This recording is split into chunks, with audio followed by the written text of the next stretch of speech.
1967 அண்ணா அவர்கள் வெற்றி பெற்று தமிழ்நாட்டின் முதலமைச்சரா வராரு. 1968 டிசம்பர் மாசம் 25ஆம் தேதி கீழவெண்மணியில 47 விவசாய தொழிலாளிகள் கோபாலகிருஷ்ண நாயுடு என்கின்ற பண்ணையாரால ஒரு குடிசைக்குள்ள வச்சு உயிரோட எரிச்சு கொல்லப்பட்டாங்க.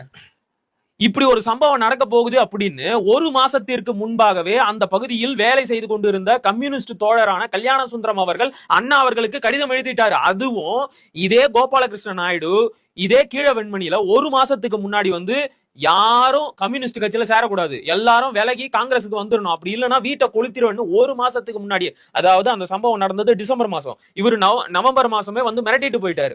இதை பத்தி கல்யாண சுந்தரம் அண்ணாதுரைக்கு கடிதம் எழுதிட்டாரு. அந்த கடிதமும் 15 நாள் கழிச்சு தீக்கதிர்ல வெளியாயிருச்சு. ஒரு மாசமா நீங்க அந்த குற்ற சம்பவத்தை தடுத்து நிறுத்துறதுக்கு என்ன பண்ணீங்க? நான் அண்ணாதுரையை பார்த்து கேட்கிறேன், என்ன பண்ணீங்க? அவர் வேடிக்கை பார்த்தாரு. விவசாயிகளை பாதுகாக்கணும் அப்படிங்கிறதுக்காக கிசான் போலீஸ் அப்படின்னு ஒரு அமைப்பு உருவாக்குனாரு.